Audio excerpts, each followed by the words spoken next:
ನನ್ನ ಹೆಸರು ದೀಕ್ಷಾ. ನಾನು 7ನೇ ತರಗತಿಯಲ್ಲಿ ಓದುತ್ತಿದ್ದೇನೆ. ನನ್ನ ಹೆಸರು ಮೋನಿಕಾ. ನಾನು 7ನೇ ತರಗತಿಯಲ್ಲಿ ಓದುತ್ತಿದ್ದೇನೆ. ಕಲಿಗೋ ಪೀಠಾಕರಣ. ಚಾಮರಾಜನಗರ ಜಿಲ್ಲೆ ಪ್ರವಾಸಿ ತಾಣಗಳು. ಬಂಡೀಪುರ ಕರ್ನಾಟಕ ಪ್ರಸಿದ್ಧ ವನ್ಯಜೀವಿ ಅಭಯಾರಣ್ಯಗಳಿರುವಂತಹ ಬಂಡೀಪುರ ರಾಷ್ಟ್ರೀಯ ಉದ್ಯಾನವನ ಚಾಮರಾಜನಗರ ಜಿಲ್ಲೆಯಲ್ಲಿದೆ. ಇದು ಭಾರತದ ಅತ್ಯಂತ ಜೈವ ವೈವಿಧ್ಯತೆಯನ್ನು ಹೊಂದಿರುವ ಪ್ರದೇಶಗಳಲ್ಲಿ ಒಂದಾಗಿದೆ. ಇದು 1974ರಲ್ಲಿ ಜೈವ ವೈವಿಧ್ಯತೆಯನ್ನು ಹೊಂದಿರುವ ರಾಷ್ಟ್ರೀಯ ಉದ್ಯಾನವಾಗಿ ಘೋಷಿಸಲಾಯಿತು. ಬಿಳಿಗಿರಿ ರಂಗನ ಬೆಟ್ಟ. ಬಿಳಿಗಿರಿ ರಂಗನ ಬೆಟ್ಟವನ್ನು ಬಿಯರೀಸ್ ಎಂದು ಕರೆಯಲಾಗುತ್ತದೆ. ಇದು ಚಾಮರಾಜನಗರ ಜಿಲ್ಲೆಯಲ್ಲಿದೆ. ಸುಂದರವಾದ ಬೆಟ್ಟಗಳು, ಗುಡ್ಡಗಳು ಹಾಗೂ ಹುಲ್ಲುಗಾವಲುಗಳಿಂದ ಕೂಡಿದೆ. ಈ ಕಾಡನ್ನು ಮಲೆಕಾಡು, ಒಣಕಾಡು ಹಾಗೂ ಹುಲ್ಲುಗಾವಲುಗಳಿಂದ ಕೂಡಿದೆ. ಈ ಕಾಡನ್ನು ಹುಲಿ ಅಭಯಾರಣ್ಯ ಎಂದು ಕರೆಯಲಾಗುತ್ತದೆ. ಈ ಕಾಡಿನಲ್ಲಿ ವನ್ಯಜೀವಿಗಳಾದ ಹುಲಿ, ಚಿರತೆ, ಕಾಡೆಮ್ಮೆ ಹಾಗೂ ಕರಡಿಗಳನ್ನು ಕಾಣಬಹುದು.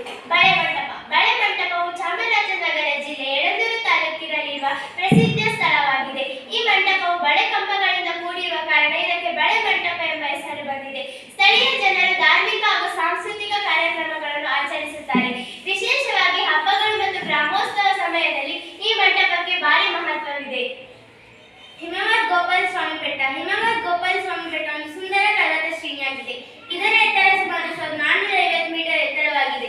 ವರ್ಷ ಪೂರ್ತಿ ಮೇಲ್ಭಾಗದಲ್ಲಿ ತಣ್ಣನೆ ಗಾಳಿ ಹಾಗೂ ಮಂಜು ಬೀಳುವುದರಿಂದ ಹಿಮದಂತೆ ಕಾಣಿಸುತ್ತದೆ.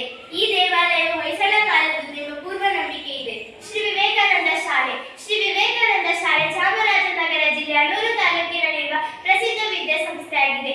ಈ ಶಾಲೆಯಲ್ಲಿ ಶಿಕ್ಷಣದ ಜೊತೆಗೆ ಶಿಸ್ತು ಮತ್ತು ಸಂಸ್ಕಾರಗಳಿಗೆ ಹೆಚ್ಚಿನ ಮಹತ್ವವನ್ನು ನೀಡುತ್ತದೆ. ಇಲ್ಲಿ ವಿದ್ಯಾರ್ಥಿಗಳಿಗೆ ಉತ್ತಮ ಬೋಧನೆ ನೀಡುವ ಅನುಭವ ಸಂಪನ್ನ ಶಿಕ್ಷಕರು ಇದ್ದಾರೆ. ಮಲೆ ಮಹದೇಶ್ವರ ಬೆಟ್ಟ. ಮಲೆ ಮಹದೇಶ್ವರ ಬೆಟ್ಟವನ್ನು ಎಂಎಂಎಸ್ ಎಂದು ಕರೆಯಲಾಗುತ್ತದೆ. ಪ್ರಸಿದ್ಧ ಪವಿತ್ರ ತೀರ್ಥಕ್ಷೇತ್ರ ಹಾಗೂ ದಟ್ಟಾರಣ್ಯ ಪ್ರದೇಶ. ಈ ಕಾಡಿನಲ್ಲಿ ಅನೇಕ ವನ್ಯಜೀವಿಗಳಾದ ಹುಲಿ, ಚಿರತೆಯನ್ನು ಕಾಣಬಹುದು. ಈ ಕಾಡು ದೀಪೋತ್ಸವ ಹಾಗೂ ಶಿವರಾತ್ರಿ ಜಾತ್ರೆಯನ್ನು ಭಕ್ತರು ಬಹಳ ವೈಭವವಾಗಿ